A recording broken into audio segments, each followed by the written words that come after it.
আসসালামু আলাইকুম প্রিয় দর্শক, আপনারা যে যেখান থেকে দেশ এবং প্রবাস থেকে আপনারা যারাই আমার এই ভিডিওটি দেখতে পারতেছেন, আমি সবাইকে জানাই ঘাসের মেলা কৃষি খামারের পক্ষ থেকে আন্তরিক শুভেচ্ছা এবং অভিনন্দন।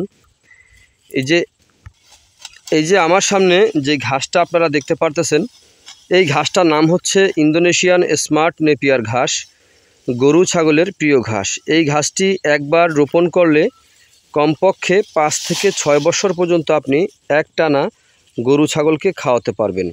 ইন্দোনেশিয়ান স্মার্ট নেপিয়ার ঘাস, এই ঘাসটিতে কোনো বিচি হয় না, এই ঘাসটিতে হয়ে থাকে কাটিং। যদি আপনি প্রথমে 4 থেকে 5টি গিটের একটি কাটিং রোপণ করেন, তাহলে 70 থেকে 100টি পর্যন্ত চারা প্রথমে গজিয়ে থাকে। একবার কাটার পরে কয়েক গুণ বেশি চারা গজিয়ে থাকে। ইন্দোনেশিয়ান স্মার্ট নেপিয়ার ঘাসে পাতা অনেক বেশি হয়ে থাকে। এই ঘাস নরম ঘাস, এই ঘাস গরু ছাগলকে খাওয়াতে কোনো মেশিনের প্রয়োজন হয় না। এই ঘাসটি গোড়া থেকে কেটে দিলে সম্পূর্ণরূপে এই ঘাসটি খেয়ে থাকে। ইন্দোনেশিয়ান স্মার্ট নেপিয়ার ঘাসে ভিটামিন ও প্রোটিন রয়েছে।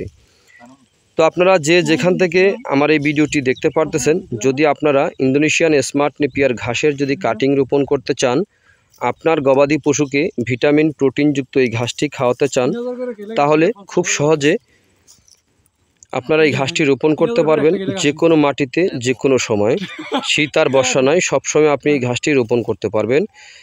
তো এই ঘাসটি যদি আপনি খাওয়াতে পারেন, তাহলে আপনার দানাদার খাদ্য খাওয়াতে হয় না। দানাদার ছাড়াই কিন্তু আপনি গরু ছাগল পালন করতে পারেন শুধু এই ঘাসের মাধ্যমে। ঘাস হচ্ছে গবাদি পশুর প্রধান খাদ্য।